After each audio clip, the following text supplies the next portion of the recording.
So she eventually dropped out. And myself, I did continue with linguistics, but I had to find a job because suddenly I was married, and my parents told me, you have to have a job and support your wife. And so I went and worked for the state as the translator of the old documents in the Hawaiian language. So the state of Hawaii is built on what was formerly a foreign country called Hawaiian Kingdom, and all their government things were in the Hawaiian language. And then, because the Hawaiian language was going extinct, nobody could read the government records. So in 1920, they hired their first translator, and I started in 1977. And they had a translator translating gradually all through the records. And when it came to my turn, it was wills. So I spent a whole year translating. I know all men by these presents. I, so-and-so, do hereby, bequeath unto so-and-so the following, and my saddle and my chair and my mother's quilt and this old artifact from the olden days that belonged to my grandfather. So anyway, that was my experience.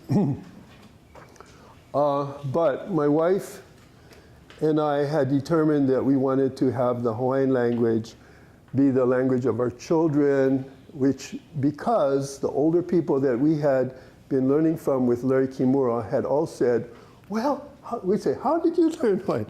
I don't know, that's all we spoke at home. It was just a language that we spoke at home. So we figured, well, that must be the way to do it. So we have to be able to learn to speak it at home.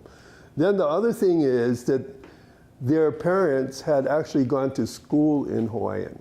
So the schools were in Hawaiian in the 1800s. And then when America came in, it was banned. So the last people who could speak it were the ones whose parents hadn't gone to school in English. And then they had gone to school in English, and they had been, mistreated over that, and they decided they were going to raise their children speaking English. So we thought, oh, well, no, what we have to do is make schools in Hawaiian. Because that's what they said, that was how come everybody could speak it. Okay, so that wasn't any kind of profound thinking. It was just saying, oh, what did you do? Okay, we'll try that.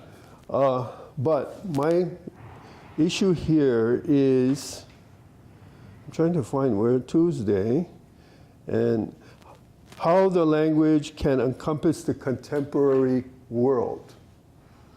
So I want to again say that Hawaiian had the experience of having a country run through Hawaiian. So that's a huge advantage compared to most of the indigenous languages of the United States, where the government came in and was run by the outside people.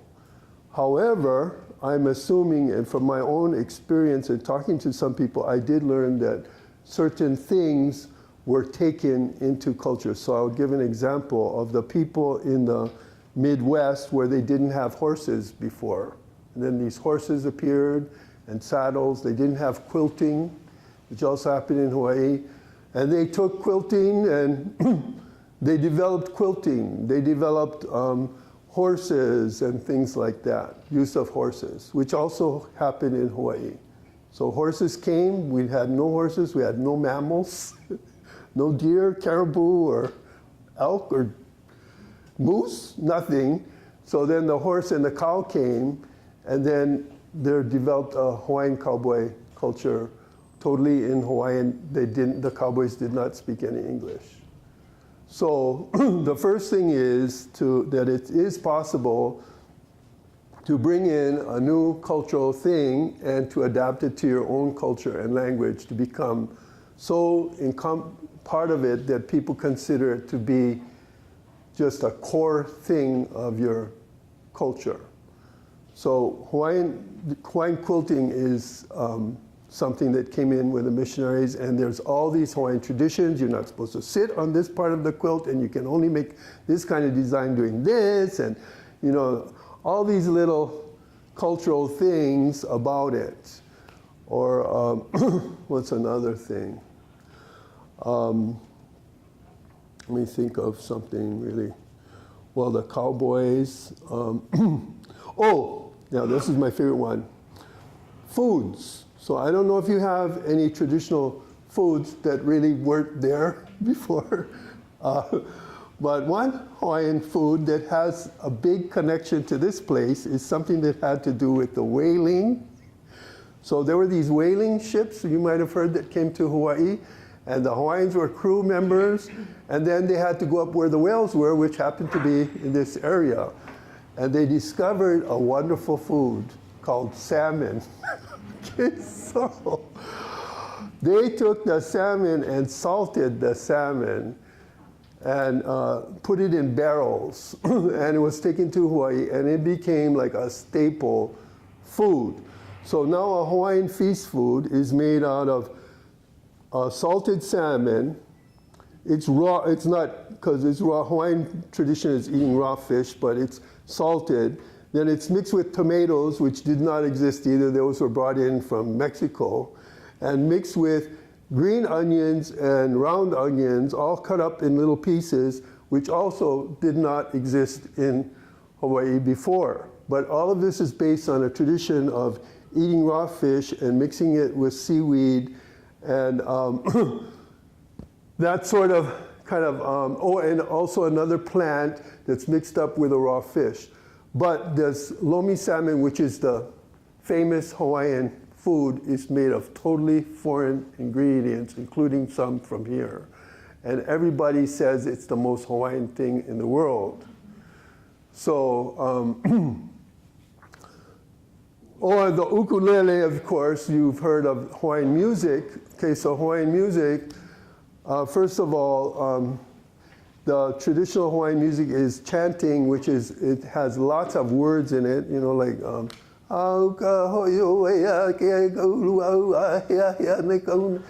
that's the Hawaiian singing. So then the missionaries came and they started doing hymns. But the Hawaiians were not really good at singing the hymns. They sang it more of sort of a half chanting, half, you know, and the missionaries said they sound terrible when they sing. Okay, so what they did is they started combining those, and then a Portuguese came with his small guitar, and there was also the people from Mexico who came with the cows and the horses, and they had guitars and all. And then they started playing those, but of course they couldn't play it exactly like, they didn't know how to play it, and they ended up playing it different and tuning it differently. So we have the slack key. Being ignorant is a huge advantage in building a distinctive encompassing of new things. If you know too much about it and you follow them exactly to the T, you will not have your own distinct cultural thing. So if Hawaiians had properly used the salmon as the way you guys do it, had learned to do it properly, we would never have lomi salmon. And if they had been able to follow the missionaries to the T and the Portuguese to the T, we would never have the ukulele, which is built kind of different from the Portuguese one. And all of those things have to do with encompassing new things from a Hawaiian base. So, in our case, now that we're doing Hawaiian language and culture revitalization, we are consciously making it different. Okay, so I want to say that again. In other words, when we bring something in, we want to consciously incorporate it from a Hawaiian language and cultural base. I don't think we're totally aware of that as we started out. And there's still some not people, the main thing, and this is kind of the oppositional culture is, we don't want to be like them.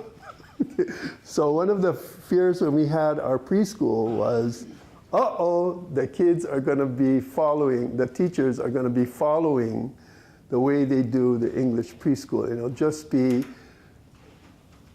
English thinking and acting clothed in Hawaiian words. So especially somebody like Larry, he used to always worry that it would turn out to be, it wouldn't be Hawaiian. However, when we got there, the people that we got to be the teachers had never really been teachers before, and they didn't really know how. They didn't really know how to be a teacher in the Western sense when we started our preschool. So they were similar to those people who created lomi salmon and who created Hawaiian music. They were not really knowledgeable of how to run a school on a Western model. So that's how we started our preschool. Maybe I should stop right there and ask you if anybody has any questions or feeling like I'm going in a direction you're not really interested in. I was wondering about something. When I was in Hawaii earlier this winter, and they had where you learn how to make bread, a certain Bread. What kind of bread? Some kind of sweet bread. Sweet bread. And the guy there, I forget what background he was from, but he said it's not, of course, we know it's not originally Hawaiian. Mm-hmm. But he made it sound like, I think there could be a stereotype too sometimes with that, you know, as far as a culture thinking it's something else and that it's not really theirs. You know what I mean? 'Cause Yeah. that's what he was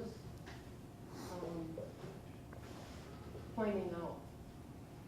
Right, because there is something that people, they're actually selling outside of Hawaii called Hawaiian sweetbread, King's Hawaiian sweetbread. In Hawaii, the sweetbread is associated with the Portuguese. Okay, so the Portuguese brought that, like the ukulele. So there's a large Portuguese group that came to work on the plantations, and they affected the local culture. But one of the things that happened to them and all the other ethnic groups, because they all kind of moved to a really different place and they interacted with Native Hawaiians, is that they developed their own version of their own cultures. So like the Portuguese sweetbread in Hawaii is not like the Portuguese sweetbread in Portugal. And we have this thing called malasadas, which everybody says is Portuguese. It's a donut and it has dusted sugar on the outside, and it's associated with Portuguese. And even the word malasada, people say, we've never heard that word in Portugal. Where did that come from? So it's kind of like similar to the Hawaiian case of taking something from the outside. Even the outside people, when they came, they would, by force of being in a different place and around a different environment, they couldn't be exactly how they were in their country of origin. And also they were influenced by their neighbors. So the Japanese food in Hawaii is said to be much more salty. And Native Hawaiians love their salt. It's very salty, and so I would say that that's related. And then certain things, Hawaiian foods tend to be very, the preferred dessert things are gummy. And so the Japanese mochi, which is gummy, became very popular in Hawaii, and certain Chinese things that are very gummy. And so to go back to the point of making it distinctive is part of, happens naturally, especially when people are away from the main influence. So if Hawaii was right next to Portugal, it would be much more difficult to be different. So this is where Hawaii has an advantage of, let's say, the American Indians in Oklahoma. They're right next to the huge white population that lives there. So it's hard for them to pick something out of white culture and be different through ignorance. The word ignorance is not the proper word, but being innocent and unaffected. So I don't know, I'm assuming that there are things in Alaska that have grown up that came from someplace else, and now it's not like those places and all. So maybe can someone tell me of any? Does anyone know of something? As far as food, like For us, we call it nivagi, and I know in Yupik they call it agura.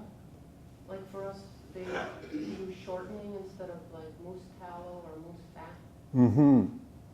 So you developed this food that used shortening in it, and No, yeah. do you have bread foods too? Yeah, fried bread. Fried bread. Yeah. That's common all over. Yeah. Yeah. We don't have that in Hawaii. That I saw a picture or so at the airport. So I don't know if this is native, but this guy playing a fiddle. It's a seed of native culture. Is there a fiddle thing, a fiddle culture? Okay, so they created that from something, and it's different than European playing the violin. Yeah, they've got their own fiddle and fiddling festival and their own musical tradition. Okay, so they created their own. It's based on something Yeah. from America, but it's different. Yeah, okay, so that's what I'm talking about. Native Olympics. Okay, so they took the idea of having these contests and sports, and then they built it out of something that was already there, and it became different. The feeling of competitors is very different from traditional Olympics also. Uh-huh. And how, okay, so you got to wear certain kind of clothes and things. Okay, so now that's it, and how old is that thing? Is that something? Okay, so see that even in such a short amount of time, something can grow out of, encompass the broader world in a sense of, I'm sure it's not in an open field or something like in ancient times. I don't know how ancient times you guys did things, but it's probably in a certain kind of building and certain kind of, they determine what I'm guessing, how you pick who goes first and who goes second and all of that. They had to come up with that. So the other thing that I saw, the opening ceremony of how you go into a room about that, and I don't know if any of you guys are part of that culture of where going backwards like this and then coming in. So that to me would be something that we would take into our schools. For instance, so the way to come into school is you want everybody to be open, or even have a meeting. If it became like a normal part of a nativization of contemporary life. So what we have nativized contemporary life in a school from an old tradition, which is when you visit someplace, you call out and then they have to call you in. And there was even a formal version of it in ancient times for learning, and the teacher would require the students not only to call, but they have to request permission to learn. And the teacher has to say, yes, I agree to teach you, come in. So every single day, the children in the school, in the Hawaiian language school, have to ask to learn. And the teacher has to say yes. If the teacher doesn't say yes, you don't come in and you don't learn anything. So they always say yes, but then they can tell the child in class, you just asked to learn and now you're playing around? Were you sincere? Are you an honest person when you ask? So they can use that tradition as part of discipline in the school. Then it started to spread even to the English schools. Now they are doing that same thing, even though they're not using the Hawaiian language. And it's also spread to meetings, big meetings and conventions where people have to ask to come in to the hosts of the convention. Well, before, people just followed the Western way of please sign and come in, pick up your brochure. So that's an example that grew out of the Hawaiian language and cultural revitalization movement, where something has spread to include the broader world. So you're kind of following where I'm going now with this. So, I yeah. example I wanted to bring up, and I think Mr. Brower can help you too, is some of our history I read that in Inuit from the North Slope, long time ago when we danced, we continued to dance when somebody died, and it was, we still, you know, but nowadays, when we've had, you know, missionaries come in and we had a heaven and earth, hell, that we cannot dance when somebody dies until, you know, they've been put in the ground, and we're not gonna get them stuck or, you know, and I think, I wanna say that that was something that was brought along through what you were talking about, how, something was this way and then Americanized or colonized in one way or another, and I just don't, I guess I made this comment, 'cause I don't know if any other Alaskan, natives in other regions or in the Inuit region have ever seen that coming. I'll add on to that, Bessie-san, because the interesting thing about that is you have something that's now become culture, but then there's also this issue within town of Canada has grown so large that if there's a death elite, dance groups aren't practicing. And so now you have some question with some of the younger people thinking, how do we correct this? This now goes against, you know, what who are now elders. How do you make a culture change like this? Right? How do you kind of, or how do you self-correct what is not really traditional when your elders have grown up in those ways? But, you know, if I may speak, we've taken that, the missionaries' role of stomping up our culture.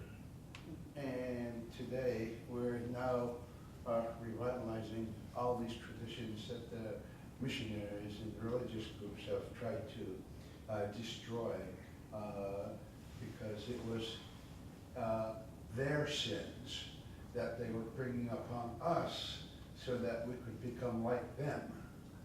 They wanted, so they used religion to stop the Eskimo, our traditional Inuit dancing, in putting away as a part of our grieving process. We've met with the elders and we have reinstated that into the community. And while there's some young folks that are becoming very evangelical in their behavior, but they're the ones, not the church, now they're the ones that want to stop us from doing what we normally do in providing assistance to grieving families or traumatized families. And so now we've cleared that up as a community with the elders and have returned it. So nowadays, when somebody passes away, we host an Eskimo dance in their honor. Okay.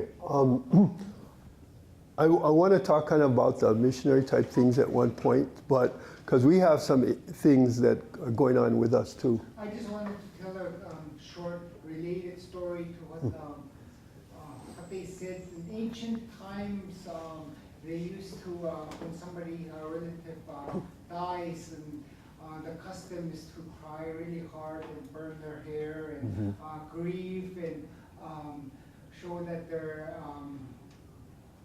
in mourning for their loved ones. But when the missionaries came, they stopped that and told them that there's a heaven, that they went to Jesus, and there's you'll see them later on, and they stopped that.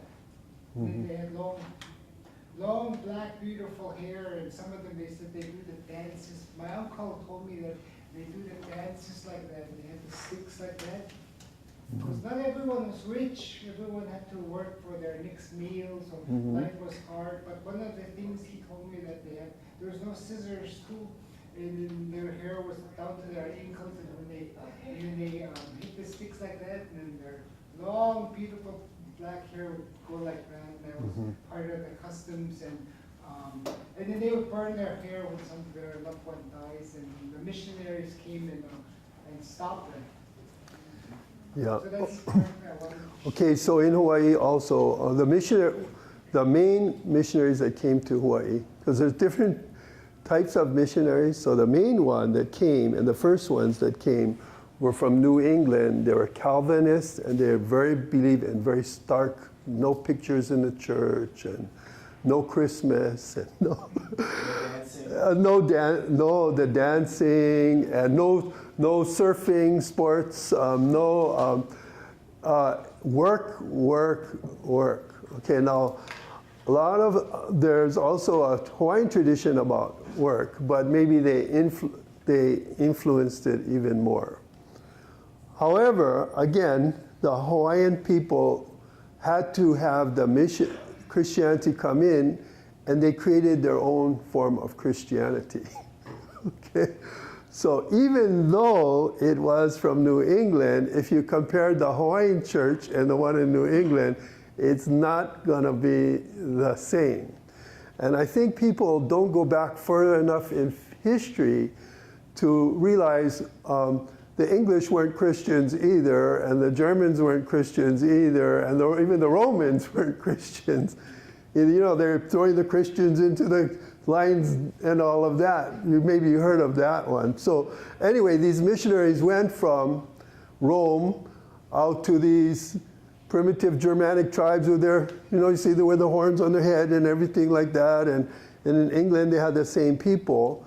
And they Germanized and Anglified the Christianity as well. So like the Christmas tree comes from their old religion of worshiping the trees, and they had the rabbits relate to the fertility fest of the Easter and the eggs.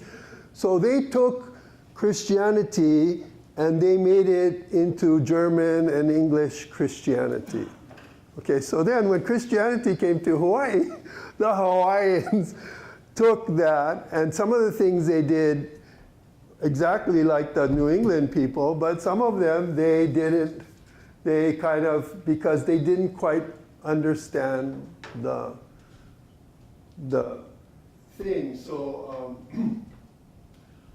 there is a Hawaiian Christian tradition, and Hawaiians started their own Protestant denominations with their own ministers and their own ways of doing things. And some of them are based on things in the Bible that people were inspired by, and some of them are from earlier Hawaiian traditions and things like that. So even Christianity can be adapted to a native base, especially if the people are living far away from the mainstream white culture. And then, in modern times, there's been cultural revitalization movements among young people who are angry at the missionaries for what they took away, maybe dancing and religion. People want to maybe go back to the old religion. However, this is another strange thing that happens. And I don't want to get too academic on this, but those young people might be more Western in their cultural base than the ones out in the country who are in the church following the Christianity. And then they have a kind of a clash between their thinking. So, and this may sound very strange, but I'm trying to think of a good example. Again, I'm just giving you my analysis, okay? I don't want you to think this is like the God's truth or the... Okay, but I'm going to tell you my analysis is, okay, so traditional Hawaiian religion has many gods, and people are related. They're descended from those gods. You cannot worship my God. Don't you dare worship my God. That's my family. Who are you to be worshiping my family God? Which is totally different than the Western concept of one God and everybody, you should be worshiping my God because it's the best. Hawaiians may think in the olden days, mine is really good, but don't you, I'm the one who can do it because I'm close, that's my family member, and I can talk to them and you can't. Okay, so you can see that's a really different concept. So some of the younger people, they want to say there's only one God, or everybody should be worshiping a particular ancient God and loving that person. While in the traditional Hawaiian sense of spirituality, is that gods are of something, they're not perfect. They can be very mean and very nice, and you have to talk to them properly in order to get them to treat you properly. And the best way to go to them is through a family member of theirs. So if you want a particular thing, like rain, you want to go to the family that's related to the rain. You want to stop the volcano, you don't do it yourself, you go through somebody who is related to the volcano.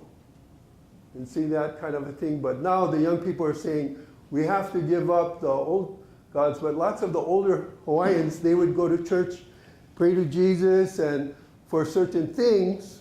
But if they're making medicine, they go out and ask somebody who's related to the gods that are connected to the plants to go out and collect it. And they didn't really think that it was being idolatrous because that was the way, and Jesus had a way to go to heaven, but Jesus didn't have a way to make somebody healthy. Or if you wanted to know how to dance, you went to so-and-so who's related to the god of dance, and they would maybe say some prayers on the side, and then the next day they're in church and praying to Jesus. So they would have more of a many gods sense, but they would say those people aren't gods. Those are just like our family. They're sort of like, they're dead and they're going to help us, or they're our saints, or they would explain it in other ways so that they could still say that they were only worshiping Jesus. They weren't worshiping them, they were just asking them for help. So that's the same thing like with the Christmas tree. Everybody's singing to the Christmas tree and prancing around the Christmas tree like they're worshiping it in the old German times. And the missionaries in America said, you cannot have Christmas because it's pagan worship, but somehow it came back. You cannot have Easter bunnies and Easter rabbit because it's the pagan worship, but somehow it came back.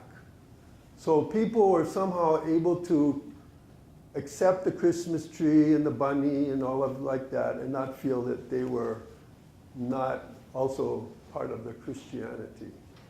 So our problem now is that young people, they don't just want to go back to a Hawaiian identity, they want to go back to what they think might have been there before the first Captain Cook came, which there's a lot of things that we don't really know. So then they're creating it based on their Western concept of what it should be. So they're saying, oh, you should not be worshiping Jesus, you should only be worshiping this old God. That's the religious side. Or the proper way to greet someone is on the nose, because they had heard that, but the old people are kissing and they're doing it in a different way of how they kiss. And the question is that based on the old nose thing? But where does the nose go? Does the nose go here? Does the nose go here? Can you follow what I'm saying, the question? So the Punana Leo movement said, basically, we just want to go back as far as to our grandparents, the grandparents who are living and maintain what they had, and then through them reach the other people, but not go around them. And I don't know if that's clear. So here's another example. The old Hawaiian way of addressing your parents is by calling them their own personal name. While the Europeans said you should call them Mama and Papa. Okay? So Hawaiians took in Mama and Papa.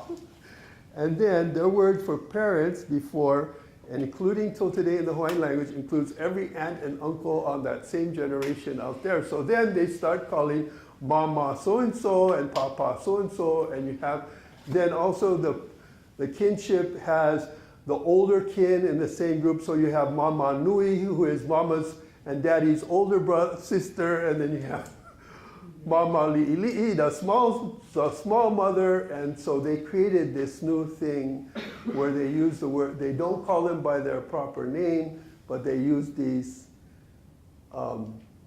things that sort of came from English but built in a Hawaiian way. So now you have all the Hawaiians calling everybody auntie and uncle and never using their name. Well, then the English people changed their culture. And now they're calling their parents by their first name, and Hawaiians are scandalized. And look at that little Haole boy calling his mother by her first name. That's terrible. We Hawaiians would never do anything like that. Well, 4 generations ago, they were doing that. But contemporary Hawaiian culture is the opposite. You call everybody by a kin term. You don't call them by their proper name. So that's how culture changes. And the English culture changed and Hawaiian culture changed, but it's important that it be distinct and be built on some sort of history and not be a conjecture, just a conjecture. That's what I'm saying anyway. So we don't want to throw away the grandparents. They're their first, they became the big, really big thing. So they say Christian prayers and hymns. The children learn Christian hymns and prayers.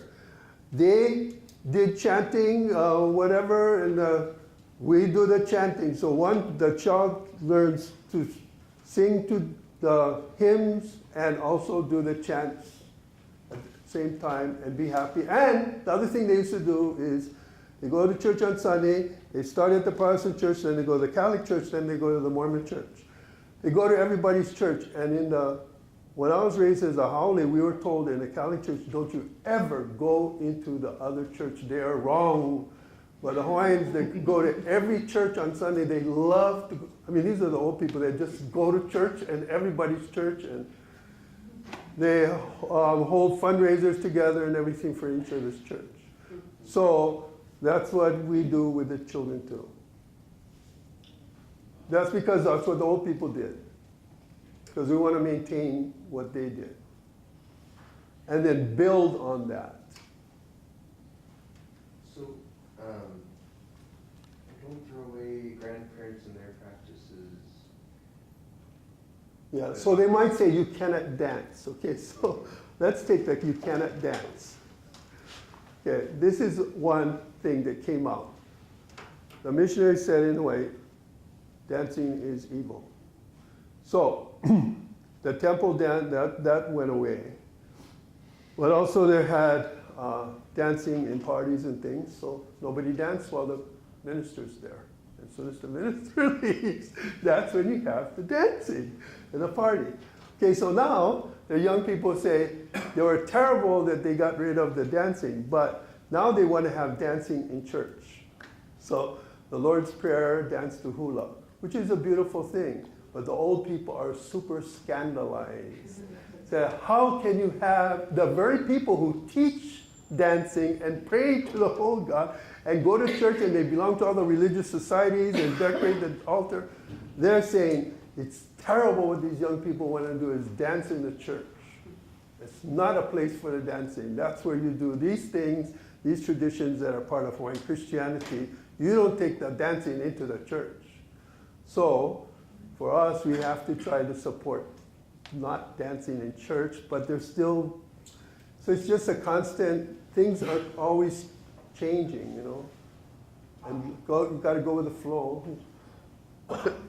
Pila, many Alaska natives are Russian Orthodox religion, and of course that dates back to the time when Alaska belonged to Russia. Yeah. It was sold to America, and then that strained relations between the church in Russia and the Alaskan church began to develop more independently. Then the Soviet Union happened, and that really was difficult on the Russian Orthodox people in Russia. Yeah. And the American church developed even more independently to the point where today it's very different. The traditions in Alaska, they're Alaska Native Russian Orthodox traditions that are rather separate, I'm told, from what people do in Russia. Not, certainly related, similar in some ways, but not identical.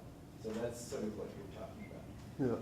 And today we do have our church services, but we do say the Lord's Prayer in our native language and sing in a sweet Hawaiian by in our native language. We have, some places we sing it in Eskimo and Gwitch'in and in Koyukon and English, but we are working really hard to bring back our native language and our language. So the church, our Episcopal church, welcomes that. But we don't dance in the church if it's a funeral or Easter or something. That's at the hall where we have the potlatch, and then part of the song is everyone is welcome, and you're part of our family. And it's not our family is all of us, and you're welcome to the potlatch, and don't leave hungry. Everyone eat lots at the potlatch, and then after that we'll get together and even before the potlatch we pray and we say this is like the Lord's table where God, our Creator, blessed us. So everyone is welcome. And it's like that in all, many native villages. It's even like that at the tribal hall here. Everyone is welcome. And after that, we all dance together because we're all one family. So I wanted to share that because we care for each other. We love each other. And as young people growing up, we don't want nothing to happen to them because they're taking over, and then we're going to just and then we could do that in our language, and then we could carry that down. So it's worked out like that. Yeah. So we're similar to that in our movement, that we try to embrace everybody and follow that sense and use the language as a unifying factor. But at the same time, try to follow the traditions that belong to those different distinct groups. And again, in Hawaiian culture, different families have different things that go with them. And it's considered that it's your right as an inheritance to belong to that. So let's say a family is very strong in the Mormon church, and they were among the first converts. So they're the Mormons. If we have something we need to have Mormon, they have to stand up and be the representative for that. And then if it's something that's relating to a certain kind of dance tradition or something, and a particular family, they are there. So everybody's there together with them, but those people represent that part of the overall Hawaiian identity for the group. And not saying you're wrong because you're a Mormon, and you're wrong because you're a Protestant, and you're wrong because you're a Catholic or anything like that, which at least from the Hawaiian standpoint of having all these different gods and traditions, it's totally non-Hawaiian to say there's only one way to do things. So anyway, that's where we are, but at the same time, we're trying to produce new things built on Hawaiian tradition that go with this Hawaiian language revitalization. Okay? Yeah. I'm from Kaspi, but I live in Nome, and even though Nome has settlements there from a long time ago, you know, it's a gold rush town, and there's a lot of history and people that say that Nome is, you know, a white man's town, because, you know, it's a gold rush. So there's a lot of native people in Nome, even though they say it's a 50% white, 50% native. You go to a school, there's like 3 white kids in there, and the rest are native. So the population of the school, especially in elementary school, is more native. Mm-hmm. And also another thing about Nome is that people are from different areas. You know, it's a very like a transient town. You know, people move in all the time, people move out. There's a lot of people from different villages, and they tend to stick together, right? Mm-hmm. And so that's one thing that we're trying to deal with is how we're starting to get people together. You know, people are learning other people's dialects and other people's language, because Nome is the changing point of Inupiaq to Yupik, or the region is. So we have people from St. Lawrence Island, we have people from Stebbins and St. Michael, we have people from like almost every community now. So that's the challenge of going against a white government, right? Because they formed as a city in 1901. Yeah. Yeah, so and there's still fight club racism, right? And most of this, I think I don't know if there is a native on the city council. So it's just, changing the attitude to support native languages there is hard. Yeah, okay, so I'm not really good with a situation where you have a white majority governing entity, because in Hawaii we are very multiracial, and that there's never been a government that elected government dominated by a white population. The territorial governor was appointed by the president and all, but the electoral politics was always controlled by people born where first the Native Hawaiians had most of the power, and then the immigrant groups who came and lived with the Native Hawaiians then became powerful because their children were allowed to be citizens. So I want to say, first of all, that I don't really know a whole lot about I'm not saying that there wasn't racism or isn't racism in Hawaii, but maybe you guys have had a much harder road to hoe in that area. But what I want to talk about is multiracial populations in a school, because I'm assuming if you go into a public school, the public school, again, I said it's like a cage that all children must be placed into. And so it doesn't matter what they look like, and even if they have disabilities and all, they all have to go in there.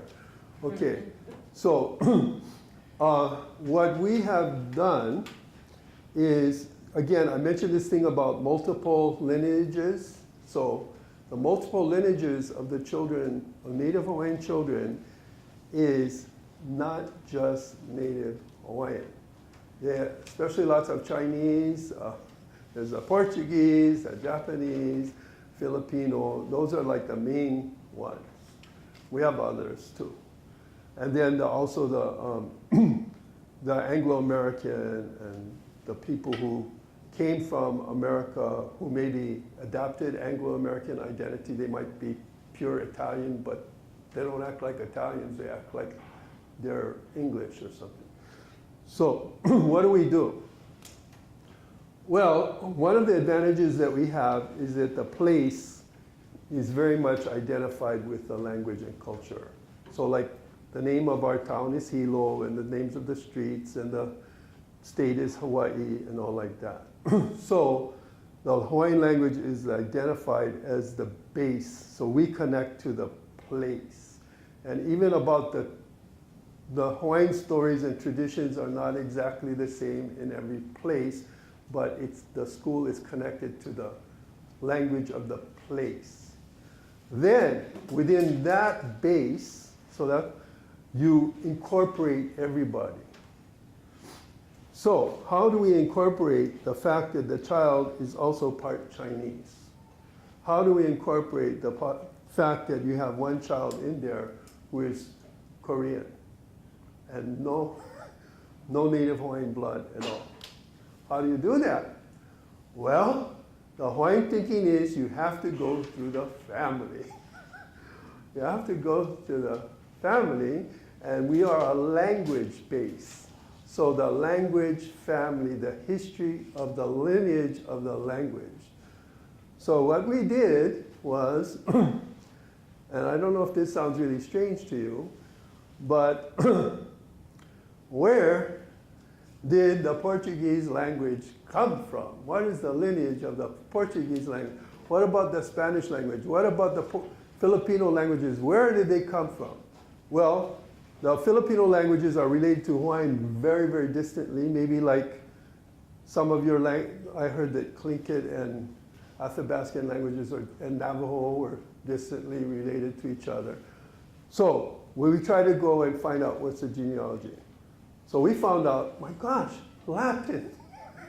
Latin takes care of the Portuguese and the Puerto Ricans and the sort of English, and so we teach Latin, not to learn Latin, but to honor the ancestors. Then we teach Chinese characters because the Japanese write Chinese characters, the Koreans use Chinese characters, the Chinese use Chinese, the Vietnamese use Chinese characters. So we teach Chinese characters and Japanese language through Hawaiian, and we teach Latin through Hawaiian, and everybody is included because all your ancestors, and we remember all your ancestors. So, but you learn it as if it's from Hawaiian, not from English, and not from Japan, from the Hawaiian thinking. Like how they learn Latin and English is from the English thinking. Okay, so that's why you bring the whole family together. You say, we honor every one of you, but we honor it from a base in the Hawaiian language and culture. Especially how Grandma and Grandpa used to do it. Because they're the ones who married the Chinese in the first place. So did they do that for you said your kids are fluent and? Yeah, well, we only had Latin come in recently because I'm the Latin teacher and I don't know Latin. I had to teach myself little by little. But we had Japanese for them and Japanese, Chinese characters. And they can read Hawaiian using Chinese characters, like how Japanese can read Japanese using Chinese characters, and Vietnamese can read Vietnamese using Chinese characters, although they changed over to Roman, the Vietnamese did, but they do have a way of reading it using Chinese characters. So the whole idea was try to do what the old people did, because they could speak Chinese. They actually could. So anyway, they had these people living with them, all these different nationalities. So we just followed that.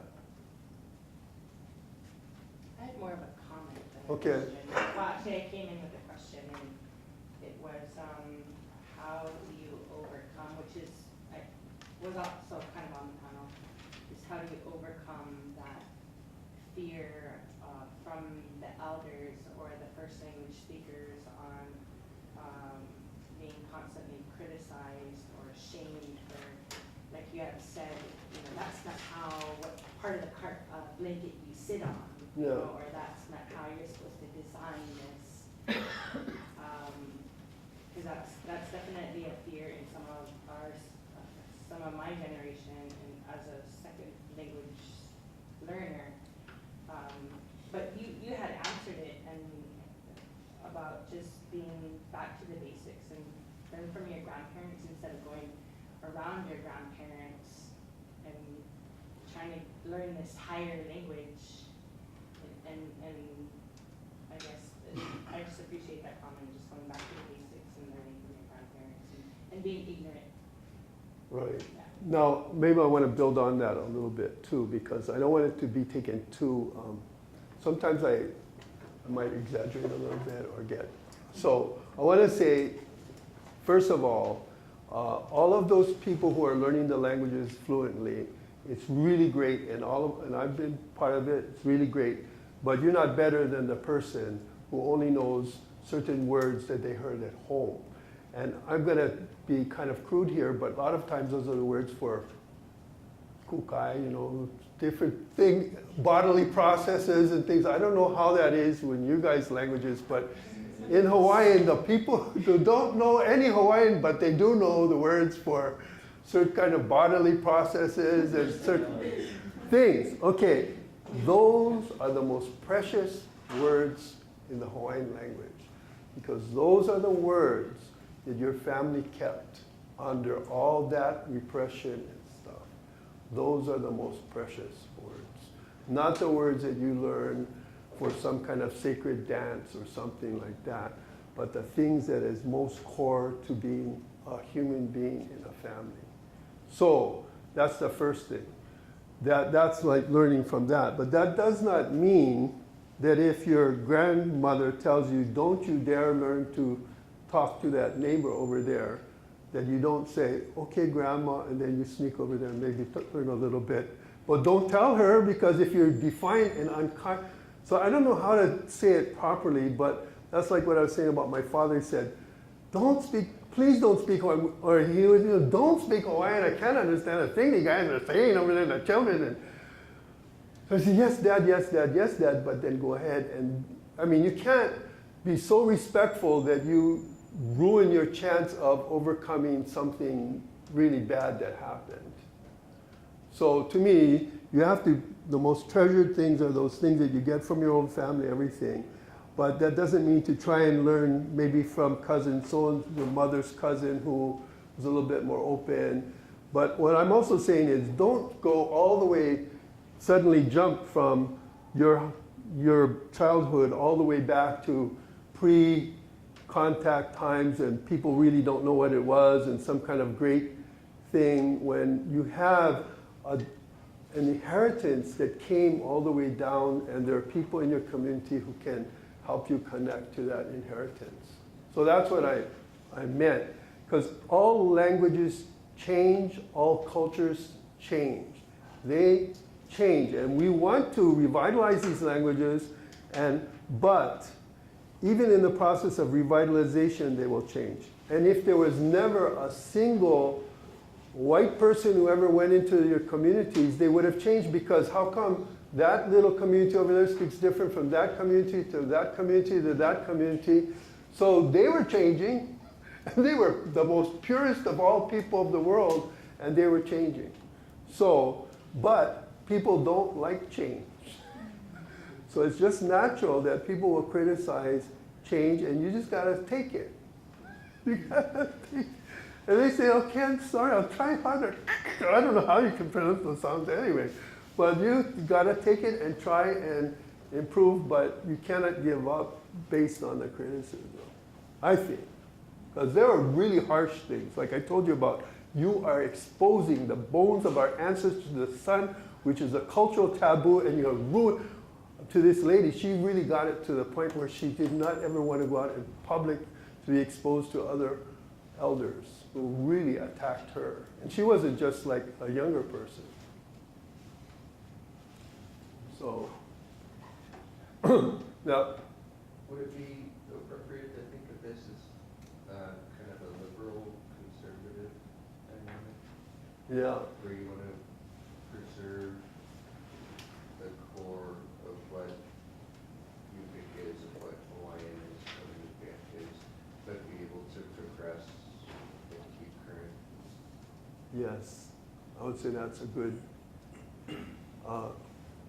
and also maintain a sense of history that you know about as much as you can about what happened before. I also wanted to bring up one thing that is helpful for us is there's a Hawaiian tradition of sort of, and we don't call them this, but tricksters. It seems like the one who doesn't follow the rules ends up saving things in a certain way. So like the kids have to study these stories. And so you have these little kids, and children are supposed to be very obedient to their parents and everything. And then you have these little ones in these stories. And it's supposed to be the oldest child who's always the best, and the little one, and it's the youngest one who's the lowest position in the family, who does all the crazy things, who ends up saving everybody and finding fire or saving everybody. So that's kind of like a hint where you want to be respectful, but at the same time, you realize historically that people that kind of stepped out of bounds were able to help the larger community in the end. Yeah. I wanted to ask you, the Hawaiian language and the Hawaiian people are all one people and we're all more closer together. But here in Alaska, we're so distant, isolated, and what kind of advice can you give us on that kind of challenges to carry on our native languages? Well, that's kind of like the last question, where I said, you know, it really doesn't matter how big you are, it's how many core fighters you got in your, if you have some core people, core elders who are really supportive and core young people who want to work with them, that's really important. I just said in Hawaii, it's identified with the land. So I would say the Gwitch'in land would be the best place for the Gwitch'in language. I'm not saying it can't be in the city, but I would say if it can't exist in your own land, that would be kind of sad. There are people such as the Jewish people who existed for generations and generations and generations and generations away from their own land and finally went back. But it would be good if you could maintain it in your own land. And it's easy for us in Hawaii to say this is Hawaii, so we will have street names in Hawaiian, we will have place names in Hawaiian. We'll have that. So if going back to the Gwitch'in, I would think the Gwitch'in communities would be the place where you would have the Gwitch'in kind of say, we should have our things in Gwitch'in, you know, or like you said, or like us start the day with a, and I'm not saying you should do this, but in New Zealand, they finally translated their national anthem into their own language. So, but if you're going to sing the Alaskan anthem in Gwitch'in, it should be in the Gwitch'in place, not maybe out in Nupiaq town. I would think they would want it in their own Nupiaq there. So place is very important to me. And then the next thing is, just because you're not the same as somebody else, doesn't mean that you cannot help each other. So one thing that we got a whole lot of help from the Mohawks. We didn't know about immersion. They came and told us about it. Got a lot of help from the Maoris. We got some help from Navajos. We got help from Alaska. You may not know it, but there's something called the cultural-based standards for education. We heard about that and used that. Keiki created some Hawaiian ones. So by even coming here, we get ideas and we go back, you know, and you think, oh, here they're coming to tell us everything, and yet we're learning things from you and helping us think and going back and helping ourselves. So being together with other people is very useful in helping others grow. That's what I think. And it has certainly been our experience. So that's why you're lucky that you have that. You have different kinds of people can help each other. Yeah? You mentioned earlier in the panel when the school first started that it was kind of just a natural home environment and then you had to add structure into it. Yeah. Was with that, did that come out of more traditional knowledge and traditional like epistemology, or was it centered? Well, we didn't know the word epistemology, you know, and the word traditional even was not really well known. It was just like, get grandma in there and whatever they did. And so it wasn't going way back, it was just like how they were. So again, I want to say, and I told another group, is very much church. Because the old people in Hawaii in the 1970s, they were like big into they ran the whole church in Hawaiian language. So that might be different from here. The Bible was in Hawaiian and they were all Hawaiian speakers, the minister spoke Hawaiian, and it was all run in Hawaiian. And they expected little kids to be able to say their memory verse and to start reading from the Bible when they were like 2. They had to repeat after the teacher, and so they started learning to read before they got to kindergarten, just because of that tradition, which is nothing. They didn't have writing in ancient Hawaii. They didn't have a Bible, but it was considered a Hawaiian thing. So they did that, but they also did like traditional foods and who's the oldest and the youngest is really a big thing in Hawaiian culture. So there's the sense of equality that's considered American and also maybe in some native groups. In Hawaiian culture, the older brother is supposed to control the younger brother, and the older sister, the younger sister, and you're supposed to, the sexes are separate, and so you have to be ordered who's oldest and youngest, and if the youngest does bad, you scold the oldest kid, not the youngest kid. So they do that kind of thing of how they do classroom management. But that's something that goes supposedly all the way back to the Proto-Polynesians, you know. That's what the anthropologists say. All we know is that that's what grandma did. Yeah. Up north, I come from Catholic, but I grew up in the country, so I knew only the Inupiat way of life growing up. Moving to the community, we learned the Western way of life after that. But we never returned to our original community from where I grew up. Anyway, we are dealing with a very troubling experience of a rapid language shift among Alaska communities, Inuit being one of those groups. And in that language shift, we're losing the loss of history, the loss of culture, because of the language shift. Most people know something about the hunting, a little bit, a few words here and there. But on top of that, as we go through this language shift, partly due to the rapid modernization and industrialization we're experiencing, we're also getting hit with something else from the religious perspective. Our community, that language shift I see, is causing our communities to fall apart, cohesive communities. A church came in, so it stripped families, brothers against brothers, sisters against sisters. That still exists today. It started in 1955. Now, the same process is going on. When people don't agree with their church group, they go to start another church. Now we have 11 of them. For a while we had 14 churches in Barrow.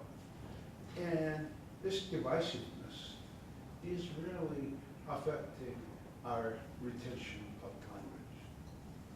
How would you address that kind of issue? Yes, first of all, I want to say that that sort of thing has happened in Hawaii in the past. And there's still some, there's this one community that maintained the language, and they went through something like that. They moved out of their traditional island to another island. Then they had a religious break between the two. And they also have similar situation to what you're talking about.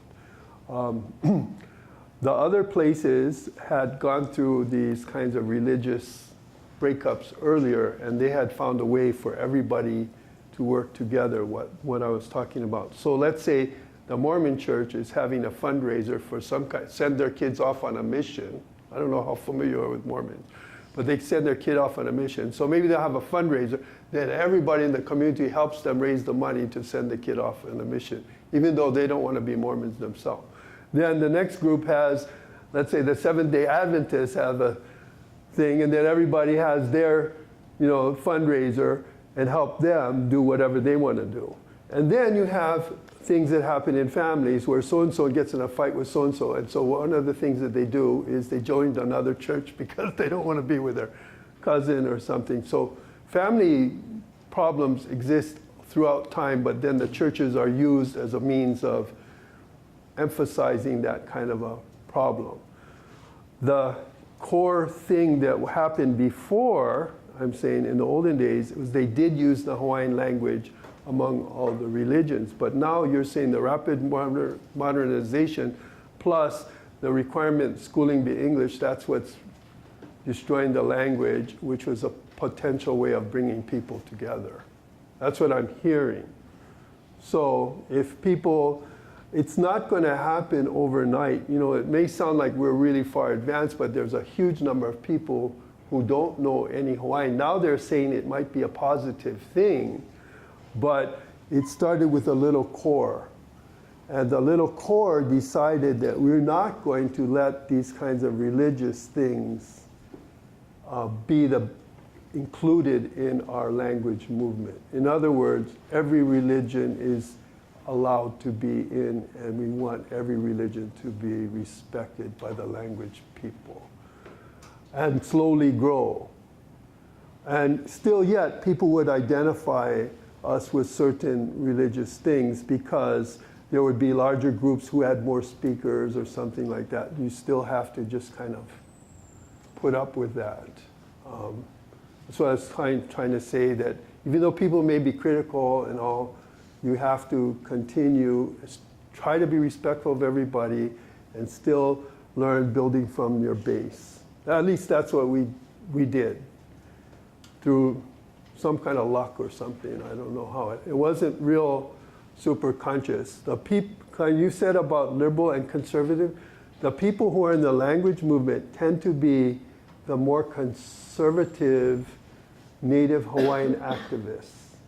So you have certain activists who go up there and are very loud and talking about land issues and condemning the American government and everything like that very strongly and fighting for land rights. And then the language group tend to be more quiet and working just with their own families and stuff like that, and which also created another kind of a problem but so I don't want to say that things are perfect, you know. The political activists weren't so hot on Hawaiian language because they thought they were critical. The old people were not standing up for certain land things and all. And you have federal recognition, the Native Hawaiians don't, so there's all these political things going on. But eventually the political people started identifying with the language because they saw it as a way of showing that Hawaiians are sovereign people. Well, that began as a thing for our family, our community wants to maintain the good things that came out of our grandparents, basically. So, I don't know. Okay, ask me another one. I'm not, you should ask the same question to maybe the other people in the hallway, the other people from Hawaii, and not depend just on me, you know, but I'm giving you my take on it. And as you can see, I'm not a Native Hawaiian, so I have to kind of observe and what? My own wife's family go, what? So anyway, another thought? Well, I've been looking at the socio-cultural impacts that we're experiencing. We're going through such rapid change in rural Alaska as compared to urban Alaska. And, people are shifting their thinking processes to strictly Western, mainly because of the type of education or because we're listening to radio in English, we're listening to TV in English, we're going to church in English, we're doing everything in English except our own culture. And it's creating a crisis. So you have this big divide. This is and this is everything else. And then yours keeps getting smaller and smaller. And then how do we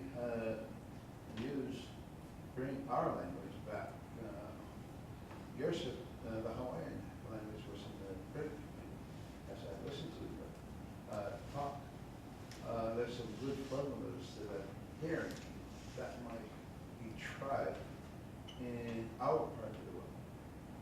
But it's a big problem, and it's unless the people own up to it, it's not going to get resolved. We've gone in my lifetime from speaking 98% Inuit language to 13%. It's even less than that. That was 13% 10 years ago. Yeah. Well, Hawaii already went through that before you did. So you would be super, we don't have anybody like you in Hawaii. As we were talking about the elders, so said less than 50, then I said, okay, let's name them. So on our island, which is the biggest island, the second largest population, only 2 people, over 100,000 something people grew up speaking Hawaiian as their first language in that unbroken line. And those 2 people, if the older ones that were around would be super criticized as speaking very poor Hawaiian, and their primary language was not Hawaiian among their peer group. Among their friends and everything, they always spoke what we call pidgin, or it's a form of English. But they could speak Hawaiian because they lived with their grandparents and only spoke Hawaiian with their grandparents, but not with anybody else. only with their grandparents. So we didn't have anybody that grew up in a community where it was the common language. They were all born before 1920 and have passed away. So we don't have that anymore. But there was a time when things changed very rapidly in Hawaii too. And there were social problems and socioeconomic outcomes were really negative. And some of those have continued until today, but they're getting better. So you are suffering from something. And I'm not saying language revitalization is the magic wand and everything to help your community, but it sure has had some good things in Hawaii, but it wasn't started to help solve the ills of the modern community. It was just to have the language in these particular families that wanted to keep it. This is something kind of radical, and I would say that my wife and I have been the more radical in some strange way than others, is that we actually rejected academics. Not to say that we didn't include academics and think we could actually do academics better than the English school, but we said our goal is not academics, and therefore you have no power to tell us what to do because you're saying academics is the reason of going to school. And we're saying, no, it's to put us in the cage, and we want the cage to be Hawaiian, and the main thing is that they come out, they still speak Hawaiian and maintain Hawaiian identity and values, and we don't care if they don't go to college, they don't graduate from high school, or get a good job. They can still survive in some way, and we don't care. But on the other hand, we're trying to teach them the very best we could and using all our strengths to make them really academic. But we said, look at the Amish people. They let the Amish people, they have a law that they have to stay in school until 8th grade, and they have to do this and that. And they said religious freedom, they don't have to follow that law because they want to remain the Amish people. I don't know if you heard of those people. So then we said, how come Hawaiians can't say they want to remain Hawaiian? And your school is forcing it to not be Hawaiian. So we say, okay, you put it in a cage, but we want to control the classroom, and we want to make it a Hawaiian cage and the right to be Hawaiian in Hawaii. And then we try to teach them as best we could, but we didn't put English as first, we didn't put math as first, we didn't put science as first. We had be like grandma first. And that's how we were able to fight, because they said, well, they're not going to be smart, they're not going to go to college, they're not going to speak English. We said, we don't care. We have the right not to do that.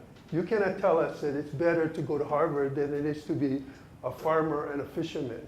Are you telling us that you think your son is better than our uncle? Is that American way? You cannot tell us that. We refuse to take your test. And that's how we won.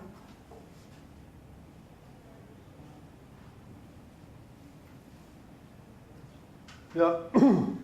I would like to say. But we did have them go to Oxford and Stanford, whatever. Yeah. I just wanted to quickly share. Thank you so much for sharing with us and in all of your situation. Thank you for sharing. And we all work together and we could accomplish a lot. But as a language teacher in my home area, I tell my students and tell anyone that would listen that if we teach our children our native language and our cultural language, and they know it from their heart, that they know their identity, then they could be successful in anything that they choose to do in both worlds. And with God's help and encouragement with one another, I just want to encourage you, just don't give up. And we've got a new generation coming up, and continue to talk to them, pray for them, encourage them, and any way we can to just hold on to what we got. We could do it by working together and just, I have open door classroom. My phone is open, Facebook is open. Any way I could, I want to encourage and just keep on going. I have one thing I think is really important, because I don't want you to think I'm against English, okay? So we teach English as a class beginning grade 5. We're following the European model, like I told you, Denmark. So I want to show you a picture, a video of a girl reading English. who never, only speaks Hawaiian at home, never went to school in English, and learned to read in Hawaiian first, okay? Because this is something that people don't believe. They say you gotta really teach English. But they're learning English from talking outside and from what do you call that? The internet and all that. TV, we have TV, radio. So you may say it's a disadvantage having all that, but that's an advantage. It teach you a foreign language. Okay, so, well, this is a kid reading Hawaiian. I'm not going to show you that. We teach, he's reading in the first month of kindergarten what he already learned. It's just testing him what he learned to read in preschool. Because it's easier to read our native languages because they have a good spelling system. But here's a girl. You want to hear him? Yeah. Okay, let's see here. So it has the English.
Okay, so he's doing a time reading test. So he said, start again, because he had done it before they had. So he's a good reader. I mean, not everybody's that good of a reader. And when they, now this is a girl who, she went to our language nest, Punana language nest, and she, how do I do this? Oh, I think it's over here. Okay, next one. So this is the end of grade 4. She's going into grade 5, going to take English for the first time. She's never had any English instruction at all. She only speaks Hawaiian at home and only went to school from preschool all the way through grade 4, only in Hawaiian. Yeah. Come on. Oh, play. Oh, up here, play.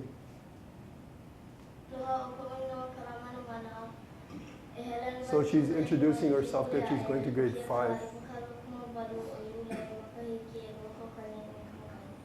she gave the date. The beginning of the end of the world. Slowly the door opened again, and out there came a figure as tall and straight as the girls, but not so slender. It carried no light, but light seemed to come from it. As it came near, Lucy saw that it was like an old human. His silver beard came down to his bare feet in front, and his silver hair hung down to his heels behind, and his robe appeared to be made from the leaves of silver sheep. He looked so mild and grave that once more all the travelers rose to their feet and stood in silence. But the old man came on without speaking to the travelers and stood on the other side of the table opposite to his daughter.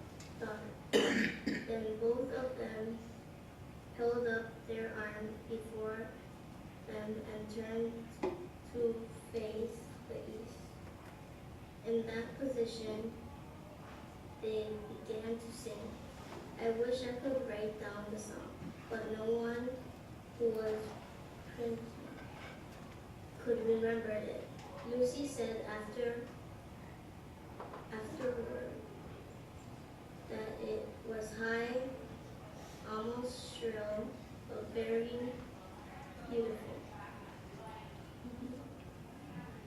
Okay, so my wife asked her to, she had this book with her, and my wife asked her to read it, and she would do a video.